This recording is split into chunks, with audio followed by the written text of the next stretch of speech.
What is up, guys? Rick Kakis here, and today, taking a break from the sun and the fun of my honeymoon to bring you guys some unbelievable Destiny 2 news. A little bit of a shorter video today, but still some major updates contained within. First and foremost, this is going to be something that changes the trajectory of the Destiny franchise forever.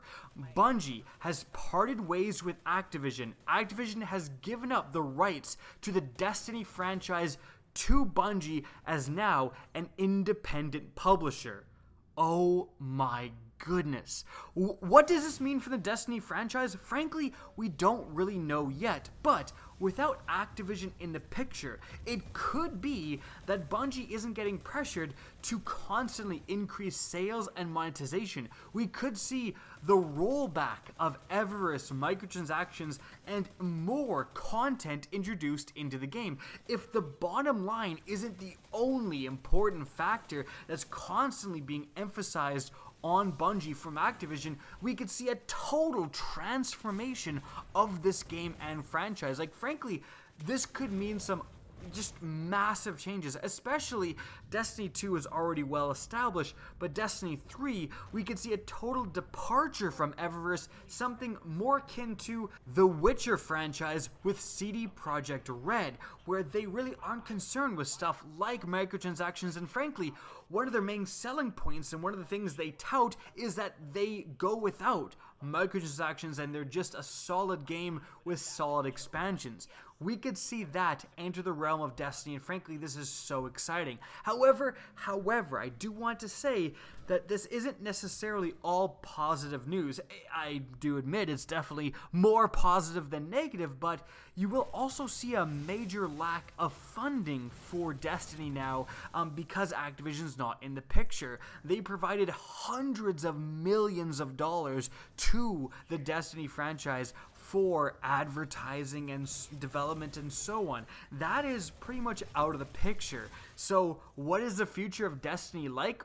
Frankly, we don't know. We legitimately don't know, but one thing is for sure, things are about to change. This is definitely, again, more of a positive than a negative. Giving Bungie their independence also means a ton more creative freedom. We are going to start to see ideas that Bungie has perhaps come up with, and in the past, when they bring up those ideas to Activision, they said, no, that's a little bit risky, that's a little bit too crazy, we don't want to do that. Now, there's no Activision in the picture. Bungie will do what they've come up with, and we've actually seen in the past that with Destiny 1 and Destiny 2, they restarted development about halfway through, and this majorly impacted the game, frankly, kind of for the worse in both cases. But now that Bungie can really designate their own creative freedom and exactly what they want to do, I mean, Destiny 3, we're much less likely to see a restart in development with that game, and we are just going to see some pretty incredible stuff, I think, coming forward, and it's going to be really interesting.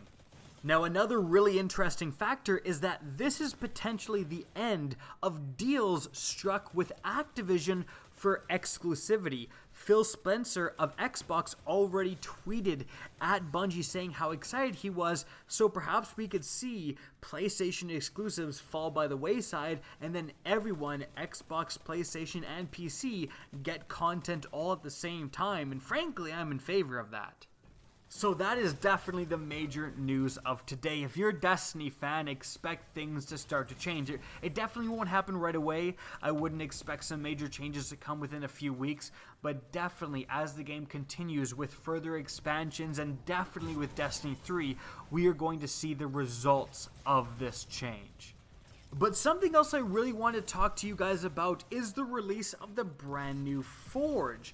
This was met with an undoubtable amount of controversy. Now, I was watching the whole thing from the sidelines, drinking Mai Tais the whole way through. One Mai Tai for every hour the Forge went unopened. It was a tough job, but guys, I did it for you. But basically, there was a bunch of different opinions going into the opening of this final Forge. Firstly, there was the YouTubers, the streamers, and the community members who worked basically hour after hour, day in and day out, to crack the code of this new forge, to open it up for the community. And there's no doubt about it, these people really worked hard to crack this code. But after 30 plus hours of no success, Bungie decided to just open the forge for everyone.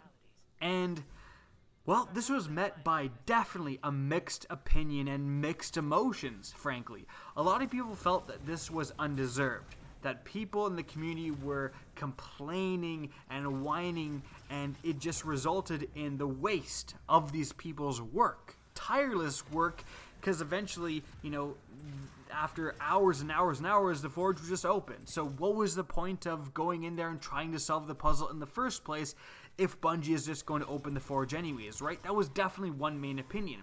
But another opinion is those of the people saying, you know what, I took time off school, I took time off work to have access to this forge, to play this forge, and on this announcement day that the labs are supposed to open, there's this fourth forge, I can't even get access to this content because there's this ridiculously hard puzzle standing in my way. And undoubtedly, that's super annoying. If you take the day off work and you can't even access what you want to access, that's definitely a frustrating thing.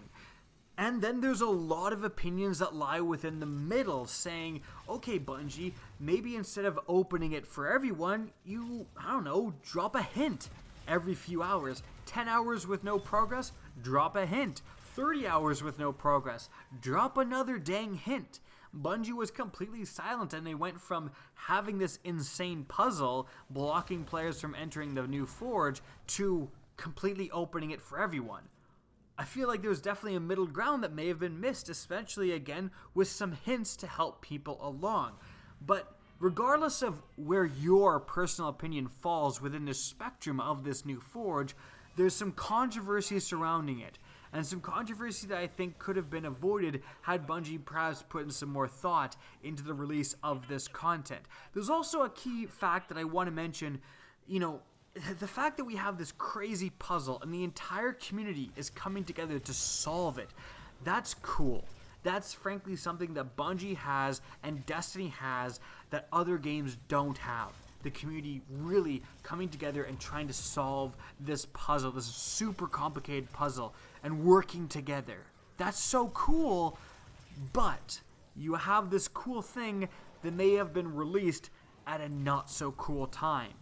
People are comparing this to the release of something like the Outbreak Prime weapon within Wrath of the Machine, and although that was an extremely complicated and time-consuming exotic quest, it was released at the exact same time as a new raid, and everyone had access to that brand new piece of content within the raid.